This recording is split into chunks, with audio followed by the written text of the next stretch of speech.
तो आज हम एक ऐसी कहानी की बात करने वाले हैं जो हम सब ने कहीं ना कहीं सुनी ही है कि कैसे नाकामी ही कामयाबी तक पहुंचने का रास्ता बनती है। चलिए इस कहानी को थोड़ा और करीब से समझते हैं। और सच पूछिए तो पूरी कहानी का निचोड़ बस इसी एक लाइन में है। असफलता सफलता की पहली सीढ़ी होती है।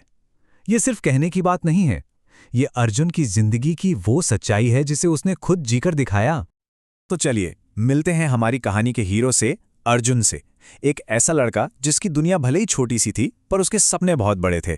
आइए जानते हैं कि कौन था अर्जुन और कहां से उसका यह सफर शुरू हुआ। तो अर्जुन एक छोटे से गांव में पला बढ़ा था। उसके पिता एक किसान थे और घर के हालात भी आप समझ लीजिए कुछ खास अच्छे नहीं थे। लेकिन इन सब मुश्किलों के बावजूद अर्जुन की आंखों में एक बड़ा बिजनेसमैन बनने का सपना था। और बस यहीं से उसके संघर्ष और जीत की कहानी की शुरुआत होती है। सपने देखना एक बात है और उन्हें हकीकत बनाना वो एकदम अलग बात है। अर्जुन का सफर अब एक ऐसे मोड़ पर था जहां उसकी हिम्मत का असली इम्तिहान होना था, क्योंकि अब उसे सामना करना था एक के बाद एक नाकामियों का। अर्जुन ने एक के बाद एक कई कोशिशें की। पहले उसने एक छोटी सी दुकान खोली, लेकिन तजुर्बे की कमी थी तो वो बंद हो गई। फिर उसने सोचा चलो ऑनलाइन बिजनेस में हाथ आजमाते हैं, लेकिन किस्मत देखिए वहां भी उसे बहुत नुकसान झेलना पड़ा। अब जरा सोचकर देखिए, जब बार बार हार मिलती है ना तो किसी का भी हौसला टूट सकता है। अर्जुन के लिए भी ये बहुत ही मुश्किल दौर था, जहां उसे अपने चारों तरफ सिर्फ निराशा ही दिख रही थी। ऐसे में अक्सर लोग क्या करते हैं, हार मान लेते हैं, अपने सपनों को भूल जाते हैं, है ना। तो अब सवाल ये था, क्या अर्जुन ने भी यही रास्ता चुना? क्या उसने किस्मत के आगे हार मान ली? जवाब है बिल्कुल नहीं। और पता है, यहीं से अर्जुन की कहानी में सबसे बड़ा ट्विस्ट आता है। उसने हार मानने के बजाय अपनी हर गलती को एक सबक बना लिया। हर नाकामी ने उसे वो सिखाया जो शायद कोई स्कूल या किताब कभी नहीं सिखा सकती थी। कहते हैं ना, जब कोई अपनी गलतियों से सीखता है तो वही गलतियां उसे एक बिल्कुल नया रास्ता दिखा देती हैं। अर्जुन के जो पुराने खराब तजुर्बे थे, अब वही उसकी नई सोच की बुनियाद बन रहे थे। और बस इन्हीं सब तजुर्बों से निकला एक जबरदस्त आइडिया।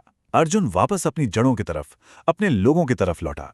उसने किसानों की परेशानियों को बहुत करीब से समझा और फिर एक ऐसा डिजिटल प्लेटफॉर्म बनाने की सोची जहां किसान अपनी फसल बिना किसी बिचौलिए के सीधा मार्केट में बेच सकें। तो अब वो वक्त आ गया था जब अर्जुन की मेहनत रंग लाने वाली थी। उसके एक छोटे से आइडिया को हकीकत में बदलने और एक बहुत बड़ी कामयाबी हासिल करने का समय था। लेकिन हाँ, शुरुआत बिल्कुल भी आसान नहीं थी। लोगों ने उसके आइडिया पर शक किया, किसी को यकीन ही नहीं हुआ। पर अर्जुन अपनी धुन का पक्का था, वो लगा रहा। धीरे धीरे उसकी मेहनत का असर दिखने लगा। जब किसानों को सीधा फायदा पहुंचा तो उनका भरोसा भी बढ़ गया। और फिर क्या था, देखते देखते अर्जुन का स्टार्टअप पूरे देश में मशहूर हो गया। अब अर्जुन सिर्फ एक कामयाब बिजनेसमैन नहीं था, वो तो उन लाखों लोगों के लिए एक उम्मीद बन चुका था जो जिंदगी में कुछ बड़ा करने का सपना देखते हैं। उसकी कहानी ये बताती है कि कैसे एक छोटा सा आइडिया और सच्ची लगन समाज में एक बहुत बड़ा बदलाव ला सकती है। देखिए, वक्त कैसे बदलता है। एक जमाना था जब लोग उसे एक फेलियर की तरह देखते थे, और आज वही अर्जुन लाखों लोगों के लिए एक मिसाल है, एक प्रेरणा है। और शायद यही उसकी सबसे बड़ी जीत है। तो आखिर इस पूरी कहानी से हमें सीखने को क्या मिलता है? वो कौन सा सबक है जो हम सब अपनी जिंदगी में उतार सकते हैं? चलिए इसी पर बात करते हैं। देखिए, सबसे पहली बात तो ये कि हर हार अपने आप में एक सबक है। दूसरी, लगातार कोशिश करते रहना यही कामयाबी की चाबी है और असली जीत अपनी गलतियों को सुधारने में ही है। और सबसे जरूरी बात, जब कोई दूसरों की मदद के लिए आगे आता है तो उसकी अपनी कामयाबी का रास्ता अपने आप खुल जाता है। तो आखिर में अर्जुन की कहानी बस एक ही बात साबित करती है, गलतियां हमारे सफर का अंत नहीं होती, बल्कि वो तो सीखने की प्रोसेस का एक हिस्सा हैं।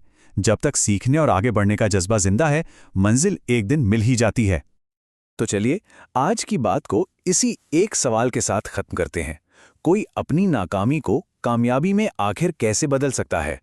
शायद इस सवाल का जवाब हम सभी के अपने अपने सफर में ही छिपा है।